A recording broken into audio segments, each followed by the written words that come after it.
ദൈവ തിരുനാമത്തിന് മഹത്വം ഉണ്ടായിരിക്കട്ടെ. ഒന്നിരായ വൈദിക ശ്രേഷ്ഠരെ, സഭാ മാനേജിംഗ് കമ്മിറ്റി അംഗങ്ങളെ, മാതാപിതാക്കളെ, ക്രൈസ്തവ യുവജന പ്രസ്ഥാനത്തിൻ്റെ പ്രവർത്തകരെ, സ്നേഹമുള്ളവരെ, ഭാരത മണ്ണിൽ ക്രിസ്തുവിൻ്റെ സാക്ഷ്യം പേരി എന്നെ ക്രിസ്തുവിനോട് ബന്ധിപ്പിച്ച പരിശുദ്ധനായ മാർത്തോമാ ശ്ലീഹായുടെ രക്തസാക്ഷിത്വത്തിൻ്റെ പുണ്യദിനങ്ങളിലൂടെ നാം കടന്നു പോവുകയാണ്. അവനോടുകൂടി മരിക്കേണ്ടതിന് നമുക്കും പോകാം എന്നുള്ള വലിയ സന്ദേശമാണ് മാർത്തോമാ ശ്ലീഹ തൻ്റെ ശിഷ്യന്മാർക്ക് മുഴുവനായി നൽകിയിട്ടുള്ള സന്ദേശം. ആ സന്ദേശമാണ് ഉയർത്തെഴുന്നേറ്റ ക്രിസ്തുവിനെ കാണുവാനുള്ള അവന്റെ വലിയ അവകാശമായി തീർന്നത്. ആ അവകാശം ഒരു ഉയർത്തെഴുന്നേൽപ്പിന്റെ വലിയ സന്ദേശം തന്നെയാണ്. ആ ഉയർത്തെഴുന്നേൽപ്പിന് പിന്നിൽ പീഡകളും സഹനങ്ങളും മൗനവും ഉണ്ടായിരുന്നു. ഇന്ന് മലങ്കര സഭ മൗനമായി നിന്നുകൊണ്ട്, ഒരർത്ഥത്തിൽ മൗനമായി നിന്നുകൊണ്ട് തന്നെ അതികഠിനമായി പ്രതിഷേധിക്കുകയാണ്. ഈ പ്രതിഷേധം മൗനത്തിന്റെ പ്രതിഷേധമാണെങ്കിൽ ഇത് നീതി സഹനത്തിന്റെ പ്രതിഷേധ സമരം തന്നെയാണ്. ഈ നീതി സഹനത്തിന്റെ പ്രതിഷേധം ഉയർത്തെഴുന്നേൽക്കും എന്നുള്ളതിന് യാതൊരു സംശയവുമില്ല. ഉയർത്തെഴുന്നേൽപ്പ് ജീവനാണെങ്കിൽ, ഉയർത്തെഴുന്നേൽപ്പ് പ്രത്യാശയാണെങ്കിൽ, ഉയർത്തെഴുന്നേറ്റ ക്രിസ്തുവാണ് എൻ്റെ ജീവിതത്തിന്റെ അടിസ്ഥാനമെങ്കിൽ അതെന്നെ പഠിപ്പിച്ചിട്ടുള്ളത് വിശുദ്ധനായ മാർത്തോമാ ശ്ലീഹ തന്നെയാണ്. അതുകൊണ്ട് നമ്മുടെ പിതാക്കന്മാരൊക്കെ കർത്താവിന്റെ പാത പിന്തുടരുന്നവർ തന്നെയാണ്. യേശുനാഥൻ നീതിക്ക് വേണ്ടിയുള്ള പോരാട്ടത്തിൽ മറ്റാരെയും ആശ്രയിച്ചിട്ടില്ല. ഒരു ഭരണാധികാരികളെയും ആശ്രയിച്ചിട്ടുള്ളവനല്ല കർത്താവായ യേശു തമ്പുരാൻ. കർത്താവായ യേശു തമ്പുരാൻ സ്വർഗത്തേക്ക് നോക്കി പ്രാർത്ഥിച്ചതാണ്. ദൈവത്തോട് നിരന്തരമായ ബന്ധം സ്ഥാപിച്ചിട്ടുള്ളവനാണ് യേശു തമ്പുരാൻ, യേശു ക്രിസ്തു. അതുകൊണ്ട് നമ്മുടെ പിതാക്കന്മാരെല്ലാം നിരന്തരമായി ദൈവത്തോട് സംവേദനം ചെയ്തുകൊണ്ടിരിക്കുന്നവരാണ്. പട്ടശരീരത്തിന് വേണ്ടി കേസ് തോറ്റുപോകുന്ന സന്ദർഭങ്ങളെല്ലാം കരഞ്ഞുകൊണ്ട് മീനച്ചിലാറിന്റെ കരയ്ക്കൽ പോയിരുന്നിട്ടുണ്ട്. അദ്ദേഹത്തിന്റെ കണ്ണുനീർ തുള്ളികൾ മീനച്ചിലാറിനെ നനയ്ക്കുമ്പോൾ തിരികെ കടന്നു വരുന്നത് പ്രാർത്ഥനാവീരനായ മനുഷ്യനായിട്ടായിരുന്നു.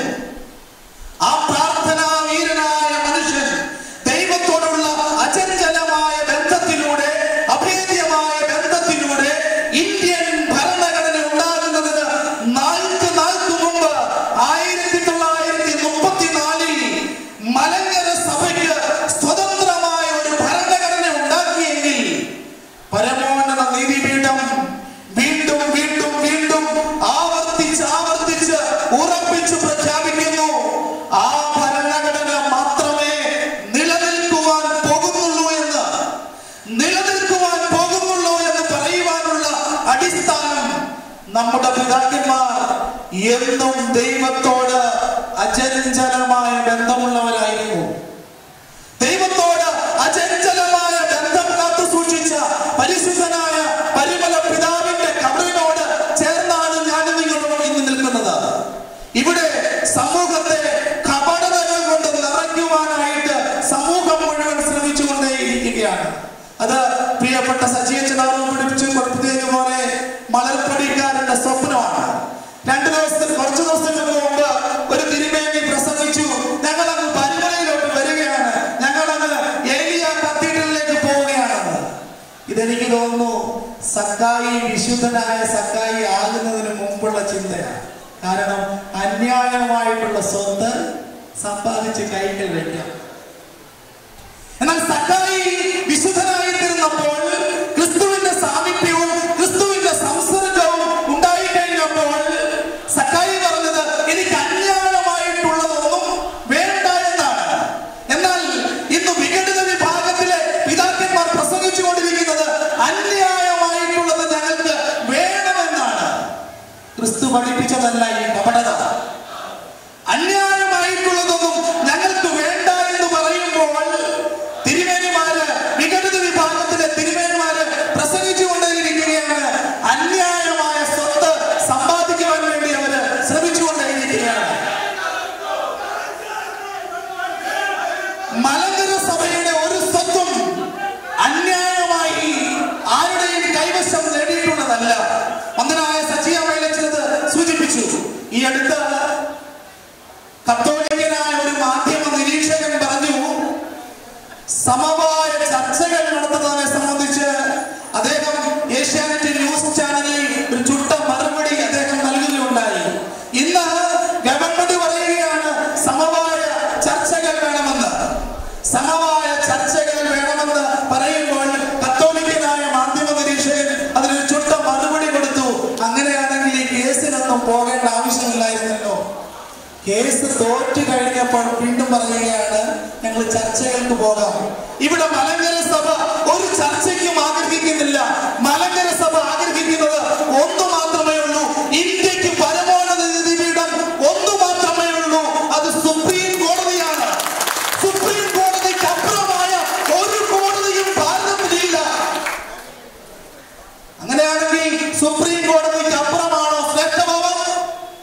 സുപ്രീം കോടതിക്ക് അപ്പുറമാണോ കേരളത്തിന്റെ മുഖ്യമന്ത്രി?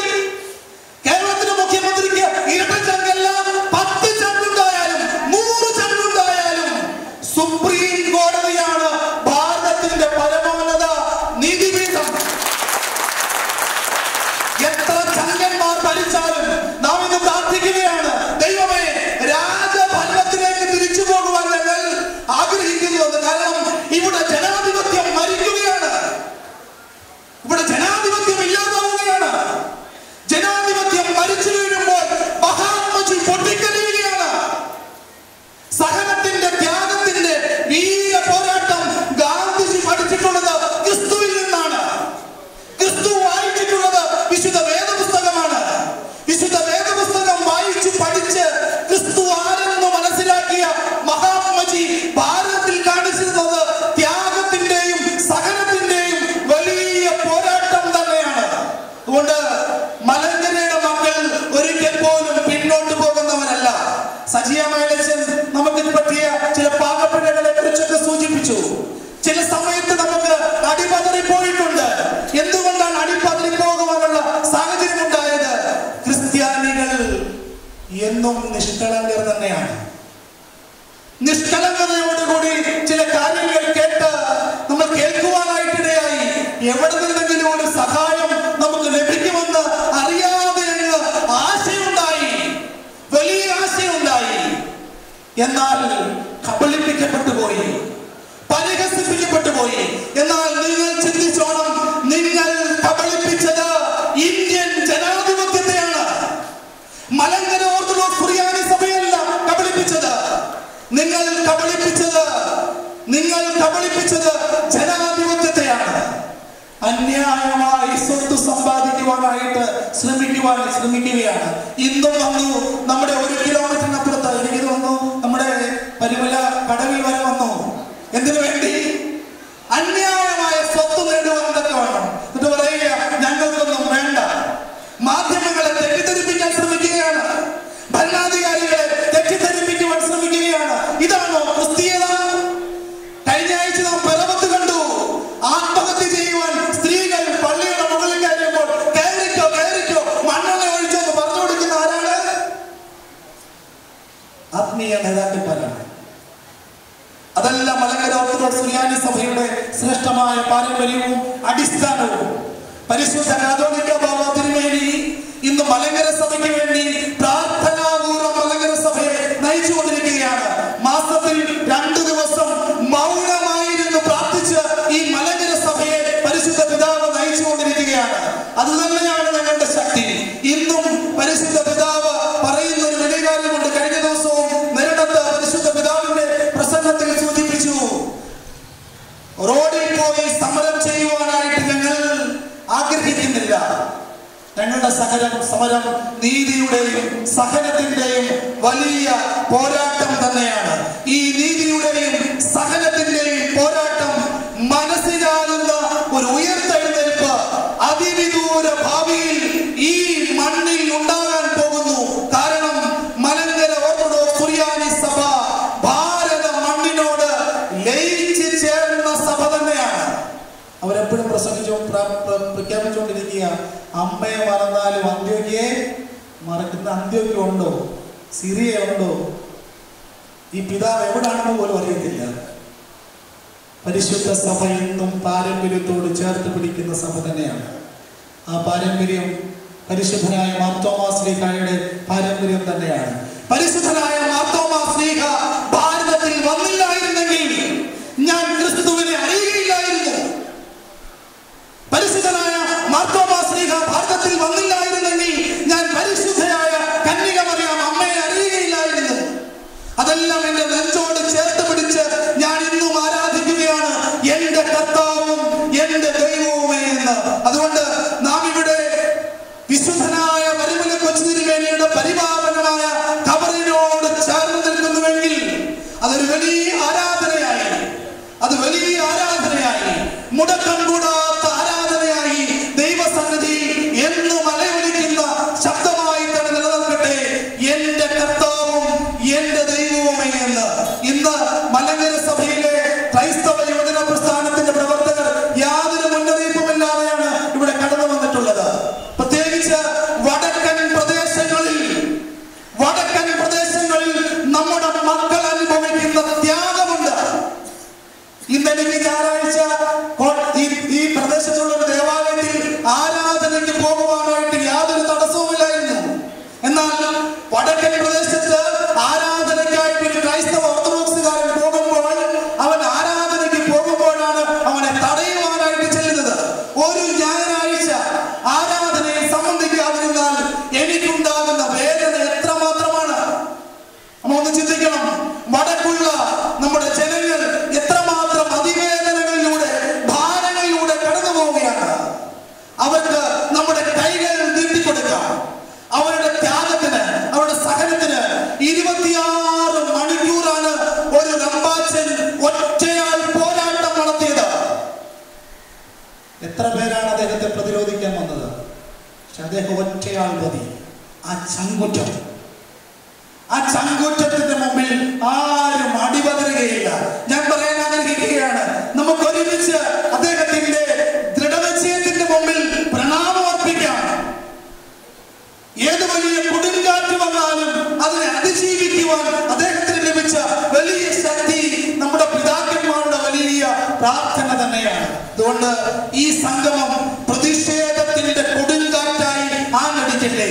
ഈ പ്രതിഷേധത്തിന്റെ കൊടുങ്കാറ്റ് സംഹാര താണ്ഡവമാടുവാനല്ല, ആരെയും നശിപ്പിക്കുവാനല്ല, മറിച്ച് ഉയർത്തെഴുന്നേൽപ്പിന്റെ ജീവനും പ്രകാശവും ഭാരതത്തിന്റെ മണ്ണിൽ ക്രൈസ്തവ സാക്ഷ്യവും ഓർത്തഡോക്സ് സഭയുടെ പാരമ്പര്യവും നിലനിർത്തിക്കൊണ്ട് തന്നെ കാത്തു സൂക്ഷിക്കുവാൻ വേണ്ടിയാണ്. അത് മലങ്കര സഭയിൽ ഇന്ന് ഭാരതത്തിൽ മാത്രമുള്ളവരല്ല, മലങ്കര സഭ എവിടെല്ലാം ഉണ്ടോ ലോകത്തിന്റെ നാനാഭാഗത്തുമുള്ള മലങ്കര സഭയുടെ മക്കൾ അവരുടെ സമയം ഉപയോഗിച്ച്, ആരോഗ്യം ഉപയോഗിച്ച് നമ്മളോടൊപ്പം എത്തുവാൻ തക്കവണ്ണം ആഗ്രഹിക്കുകയാണ്. ഈ കൂട്ടായ്മ, ഈ പരിശുദ്ധ പരിമല താരന്റെ മണ്ണിനോട് ചേർന്ന് നിൽക്കുന്ന ഈ കൂട്ടായ്മ മലങ്കര സഭയുടെ സഹന സമരങ്ങളിൽ, ത്യാഗ സമരങ്ങളിൽ കൂട്ടാളികളാകാൻ, ഇതിന് പങ്കാളികളാകാൻ കടന്നു വന്ന എല്ലാവരെയും മലങ്കര ഓർത്തഡോക്സ് ക്രൈസ്തവ യുവജന പ്രസ്ഥാനത്തിനുള്ള നാമത്തിലുള്ള സ്നേഹ ബഹുമാന ആദരവുകൾ അർപ്പിച്ചുകൊണ്ട്, പ്രത്യേകിച്ച് ഇങ്ങനെ ഒരു യോഗം ക്രമീകരിക്കുന്നത് ഇതിന്റെ മാനേജരായിരിക്കുന്ന മകനായ കുര്യാക്കോസ് അച്ഛനാണ്. അച്ഛനോടുള്ള ചില പ്രത്യേകമായ ഭാവങ്ങൾ അർപ്പിച്ചുകൊണ്ട് നിർത്തുന്നു. ജയ് ജയ്